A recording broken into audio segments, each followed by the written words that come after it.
And welcome to 6th class of surface chemistry. Today we are going to discuss the characteristics of catalytic reaction. तो हम बात करने वाले हैं catalyst के कैरेक्टरिस्टिक्स या कैटालाइटिक रिएक्शन के कैरेक्टरिस्टिक्स को। तो पॉइंट वाइज हम डिस्कस करेंगे कि जो कैटलिस्ट होते हैं वह रिएक्शन के रेट को इन्हांस करते हैं, स्पीड अप करते हैं और साथ ही साथ वो रिएक्शन के रेट को घटा भी सकते हैं, क्योंकि हमने पहले भी जो पॉजिटिव कैटलिस्ट और नेगेटिव कैटलिस्ट इसकी चर्चा की थी। अब हम बात करने वाले हैं कि कैटालाइटिक रिएक्शन में आखिर कैटलिस्ट का मतलब क्या क्या विशेषता, क्या क्या कैरेक्टरिस्टिक्स हो सकता है। तो पॉइंट वाइज डिस्कस करेंगे। चलिए पहले हेडिंग कर दें, characteristics of catalytic reaction.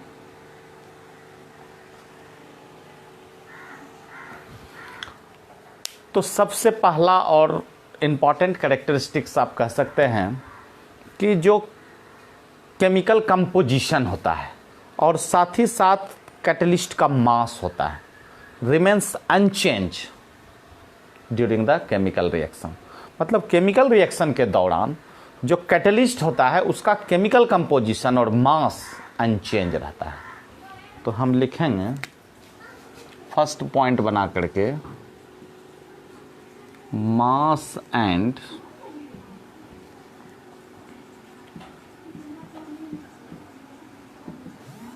chemical composition of catalyst remains unchanged.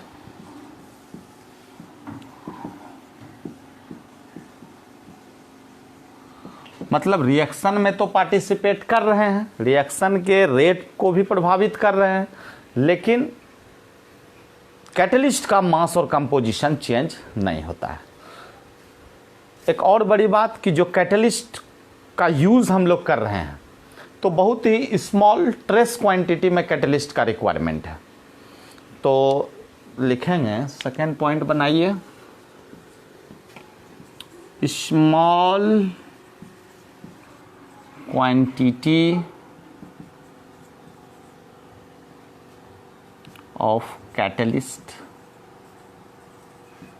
is required in a chemical reaction.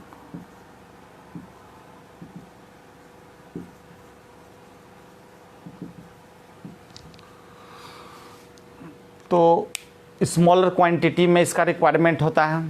और एक बहुत बड़ी बात है कि केमिकल रिएक्शन को मतलब इनिशिएट करने का कैपेबिलिटी कैटलिस्ट में नहीं होता है।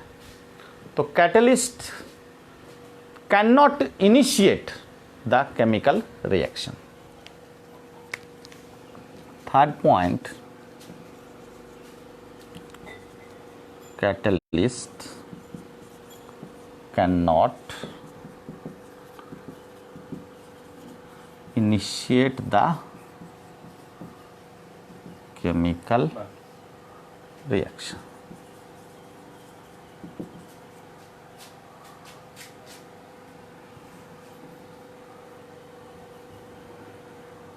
रिक्वायर्ड तक ही रहने दीजिए। चलिए, तो smaller quantity of catalyst is required, catalyst can not initiate the chemical reaction, और स्पेसिफिक इन फंक्शन होता है, स्पेसिफिक इन एक्शन होता है। हम लोग जानते हैं आगे के टॉपिक में भी हम लोग पढ़ेंगे एक्टिविटी एंड सेलेक्टिविटी, तो उसमें विस्तार पूर्वक हम चर्चा करेंगे। यहाँ सिर्फ हम बताने जा रहे हैं कि catalyst is specific in action. Fourth point, catalyst is specific in action. तो 4 पॉइंट में हमने देखा chemical composition remains unchanged, smaller quantity required, cannot initiate the reaction and specific in action. अब फिफ्थ पॉइंट की बात करेंगे हम, इसे मिटा लें पहले।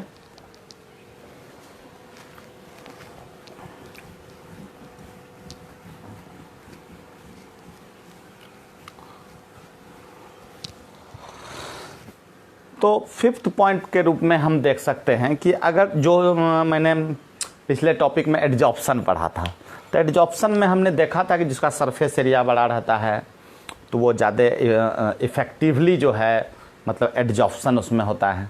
तो हम यहाँ भी देखेंगे क्या कि अगर पॉडेड फॉर्म में, डिवाइडेड फॉर्म में अगर कैटलिस्ट को हम यूज़ करते हैं तो it will be more effective. So we can write catalyst is more effective in divided form। मतलब डिवाइडेड फॉर्म में पाउडर्ड रूप में हम कैटलिस्ट का यूज़ करते हैं तो वो ज़्यादा इफेक्टिव होता है। हम देखते हैं कि अगर रिवर्सिबल रिएक्शन है तो रिवर्सिबल रिएक्शन में जो फाइनल स्टेट ऑफ इक्विलिब्रियम है इसे कैटलिस्ट प्रभावित नहीं कर पाता है। तो catalyst does not alter the final state of equilibrium. Catalyst does not alter the final state of equilibrium in reversible reaction। तो सिक्स्थ पॉइंट के रूप में हम ले सकते हैं कि रिवर्सिबल रिएक्शन में ये फाइनल स्टेट ऑफ इक्विलिब्रियम को अल्टर नहीं कर सकता है। और जो सबसे इम्पॉर्टेंट बात है कि हमने देखा कि कैटलिस्ट एक अल्टरनेट पाथवे क्रिएट कर रहा है और जिसके माध्यम से वह एक्टिवेशन एनर्जी को घटा देता है और रिएक्शन के रेट को बढ़ाता है। तो हम लोगों ने इसकी चर्चा पिछले मतलब केमिकल काइनेटिक्स में बहुत ही मतलब डिटेल्ड वे में किया था कि आखिर किस प्रकार activation energy rate of reaction में रोल है, उसका role of activation energy in rate of reaction. और कैटलिस्ट के बारे में भी हम लोग पढ़ चुके हैं, फिर भी उसको हम जो है चूँकि टॉपिक को एक्सप्लेन करना है और कुछ छूटे नहीं, बस इसको देखना है। तो हम लिख सकते हैं कि catalyst provide an alternate pathway. Seventh point ले लीजिए, catalyst provide alternate pathway so that it lowers the activation energy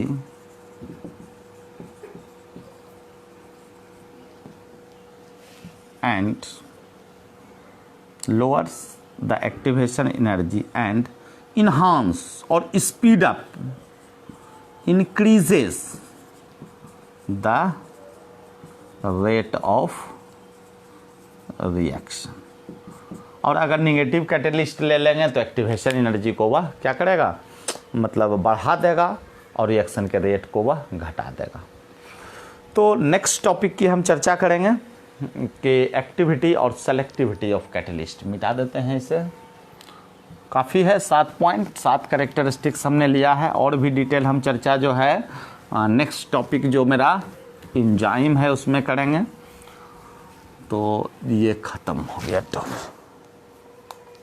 हम लिखेंगे activity and selectivity of catalyst. बहुत ही इम्पॉर्टेंट टॉपिक है। पहले हम एक्टिविटी ऑफ कैटलिस्ट की चर्चा करें।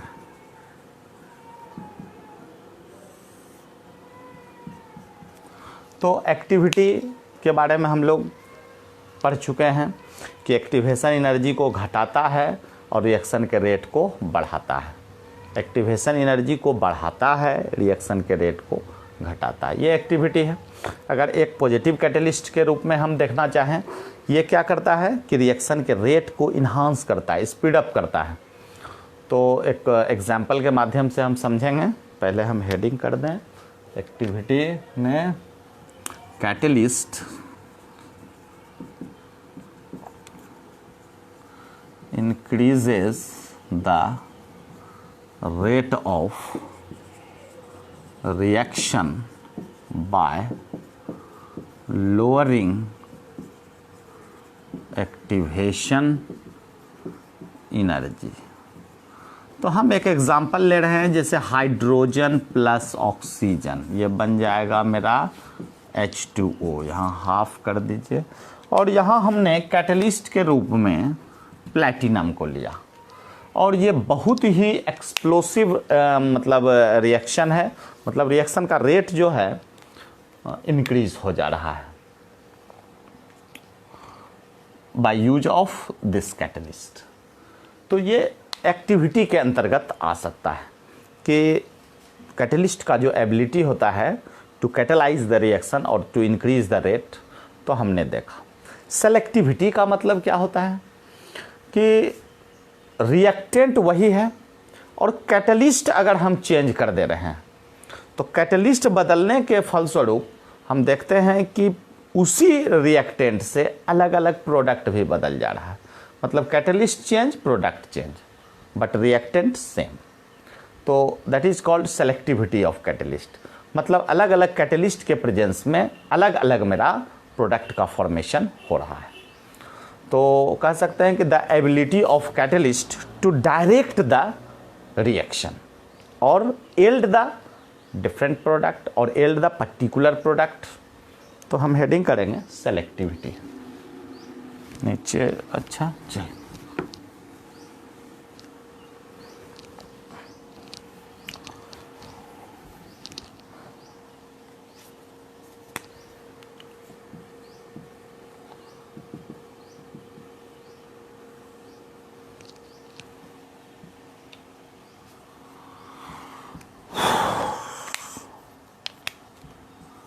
इन प्रेजेंस ऑफ, और सीधे लिखे by the action of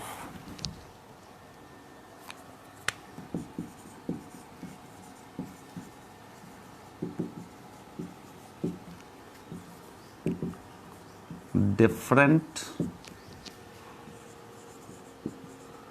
catalyst. Different के जगह ज़्यादा अप्रोप्रिएट स्पेसिफिक हो सकता था। चलिए, by the action of different catalyst on same reactant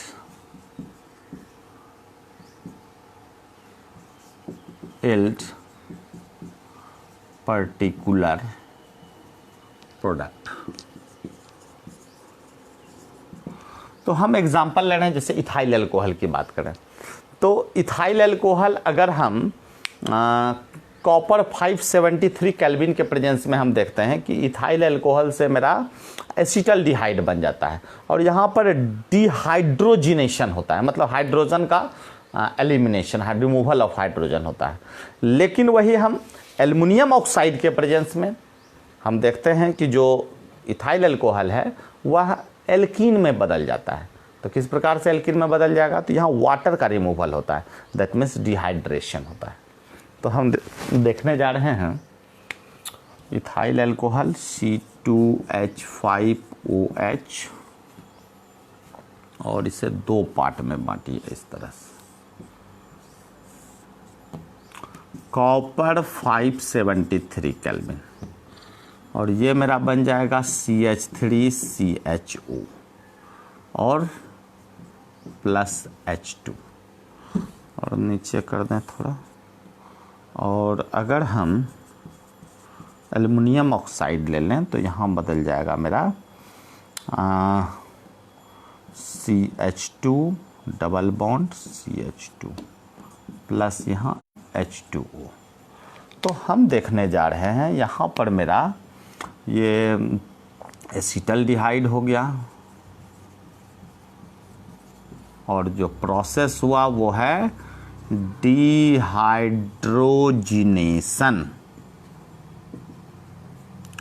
और यहाँ बन गया मेरा इथिलीन, और यहाँ क्या हो जाएगा, डिहाइड्रेशन। अच्छा, थोड़ा सा इसके स्ट्रक्चर से हम समझने का प्रयास करें। चलिए, यहाँ आप OH दे दें, यहाँ H दे दें। तो हम देख रहे हैं क्या कि फर्स्ट केस में यहाँ से क्या हो जा रहा है कि ये हाइड्रोजन रिमूव हो जा रहा है।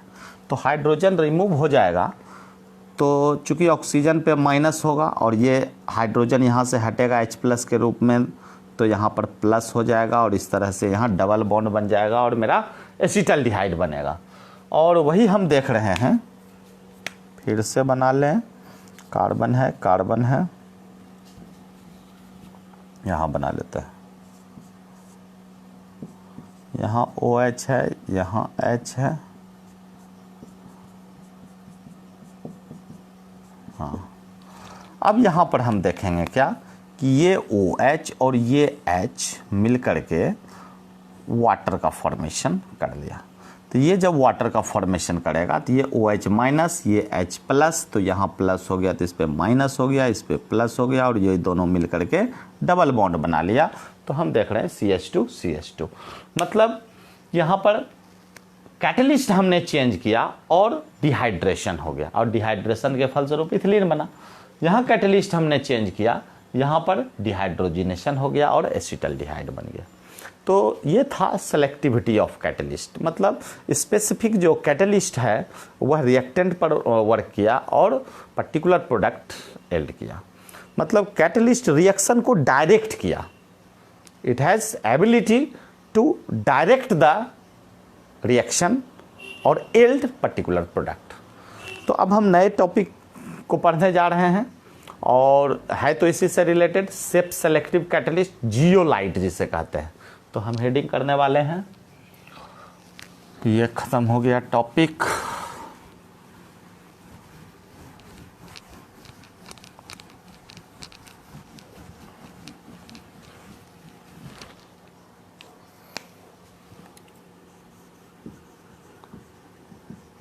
जियोलाइट, और हम इसे शेप सेलेक्टिव कैटलिस्ट भी कहेंगे। तो नाम से ही क्लियर है, जियोलाइट कहिए, शेप सेलेक्टिव कैटलिस्ट का मतलब हो गया कि ऐसा कैटलिस्ट जिसके पर्टिकुलर शेप में जो रिएक्टेंट मॉलिक्यूल है वो एडजस्ट हो जाए, जो उसका पोर साइज होगा। दैट मीन्स हम कह सकते हैं कि इसके मतलब शेप और साइज पे निर्भर करता है कि कैटालाइटिक एक्शन जो होगा that is depend upon the shape and size of the catalyst. तो हम बात करने वाले हैं जियोलाइट की। तो जियोलाइट में हम देखते हैं क्या कि ये एल्यूमिनोसिलिकेट का एक माइक्रोपोरस 3D स्ट्रक्चर होता है और ये हनीकॉम्ब लाइक होता है। तो हम छोटा सा हनीकॉम्ब का स्ट्रक्चर भी बना रहे हैं। तो इट इज लिखेंगे microporous एल्यूमिनोसिलिकेट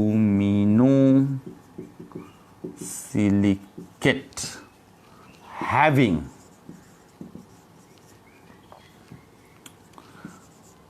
three-dimensional 3D honeycomb like structure। ऐसा इसका स्ट्रक्चर रहेगा।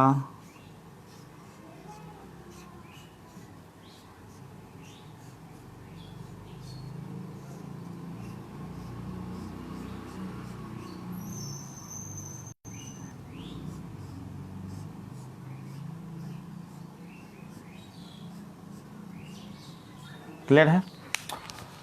तो ये जो स्ट्रक्चर है इसका पोर साइज जो है यह वेरी करता है 260 टू 740 पिकोमीटर। लिखेंगे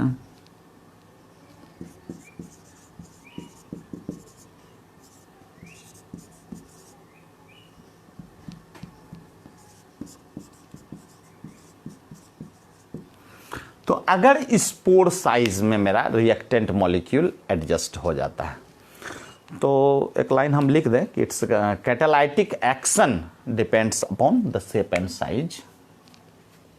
तो इट्स कैटालाइटिक एक्शन डिपेंड्स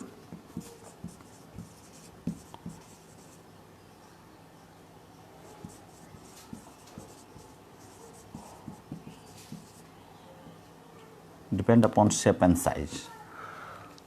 तो जियोलाइट एक शेप सेलेक्टिव कैटलिस्ट है जो कि माइक्रोपोरस स्ट्रक्चर है, हनीकॉम्ब लाइक स्ट्रक्चर 3D, और एल्यूमिनो सिलिकेट होता है, और जो इसका कैटालाइटिक एक्शन है वह इसके शेप एंड साइज पर डिपेंड करता है। और पोर साइज वेरी करता है 260 टू 740 पिकोमीटर। अब हम देखते हैं क्या कि एक कॉमन एग्जाम्पल लीजिए कि आखिर जियोलाइट का और भी कहाँ कहाँ जो है यूज़ है। तो हम देखते हैं क्या कि अल्कोहल को गैसोलीन में ये कन्वर्ट कर सकता है बाय डिहाइड्रेशन। कॉमन एग्जाम्पल है ZSM-5। बताते हैं यहाँ और लिखेंगे ZSM-5 convert alcohol into gasoline. ठीक है, यहाँ लिख देते हैं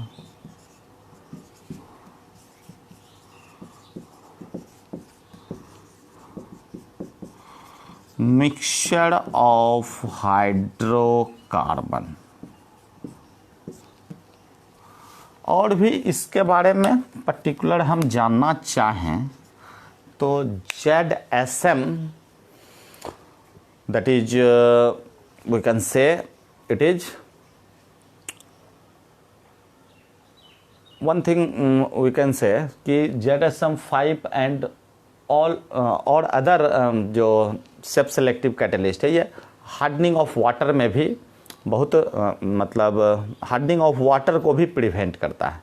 तो हम देखते हैं कि ZSM जियोलाइट शोकोनी मोबिल, इसका फॉर्मूला है, फॉर्मूला हम लिखेंगे कि जैसे एल्युमिनियम का ऑक्साइड, सिलिकॉन का ऑक्साइड, उसमें हम जो है ब्रैकेट करेंगे X और Y से, और यहाँ हम ZSM के जगह लिखेंगे जियोलाइट शोकोनी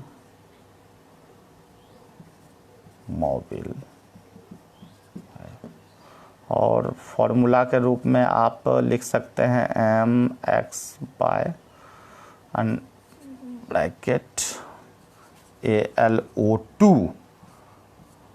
x और HiO2 y m H2O। तो बहुत ज़्यादा इसमें दिमाग लगाने की ज़रूरत नहीं है, बस इसके बारे में हाँ एक लाइन और लिख दें कि it prevent hardening of water. मतलब हार्डनिंग ऑफ वाटर को रोकता है, मीन्स हार्ड वाटर को सॉफ्ट में कन्वर्ट करेगा। तो किसी भी तरह का क्वेश्चन आए कि right short note on shape selective catalyst, तो एनफ इंफॉर्मेशन है कि ये ऐसा सेप सेलेक्टिव कैटलिस्ट है जो एल्यूमिनो सिलिकेट का बना होता है, हनीकॉम्ब लाइक स्ट्रक्चर होता है, उसका पोर साइज है इतना, और अगर इस पोर साइज में जो भी रिएक्टेंट है वो आते हैं और एडजस्ट होते हैं, देन प्रोडक्ट विल फॉर्म। तो कॉमन एग्जांपल के रूप में आप ZSM-5 ले सकते हैं जो कि हार्डनिंग ऑफ वाटर को भी प्रिवेंट करता है और अल्कोहल को गैसोलीन में कन्वर्ट करता है। तो ये एप्लीकेशन हो सकता है। तो एक और टॉपिक हम चर्चा करेंगे, एंजाइम। तो एंजाइम एक बायोकेमिकल कैटलिस्ट है और पर्टिकुलरली हम एंजाइम के बारे में जानें तो यह एक प्रोटीन होता है जो as a biochemical catalyst behave करता है और रिएक्शन के रेट को स्पीड अप करने में सहायता करता है विदाउट इटसेल्फ यूज। जब हमने कैटलिस्ट बताया तो ये बायोकेमिकल कैटलिस्ट है, तो यह भी इसमें ये भी स्मॉलर क्वांटिटी में रिक्वायरमेंट होगा और रिएक्शन के रेट को यह इनिशिएट करेगा, स्पेसिफिक इन एक्शन होगा। तो ये सारी चर्चा हम नेक्स्ट क्लास में करेंगे, क्योंकि अभी अब उस टॉपिक को जो है हम एंजाइम को कंप्लीट कर भी नहीं पाएंगे। तो अगला क्लास जो है पर्टिकुलरली हम एंजाइम पर ही देंगे कि आखिर किस प्रकार ये बायोकेमिकल कैटलिस्ट के रूप में बिहेव कर रहा है और जो भी प्रोटीन है वह किस प्रकार का प्रोटीन है। बहुत सारा प्रोटीन होता है, फाइब्रस प्रोटीन है, ग्लोबुलर प्रोटीन है। तो हम नेक्स्ट डे इसकी चर्चा करेंगे। और आज 6th क्लास था मेरा सरफेस केमिस्ट्री का, 7th क्लास एंजाइम ख़त्म हो जाएगा, फिर हम कोलाइड की चर्चा करेंगे।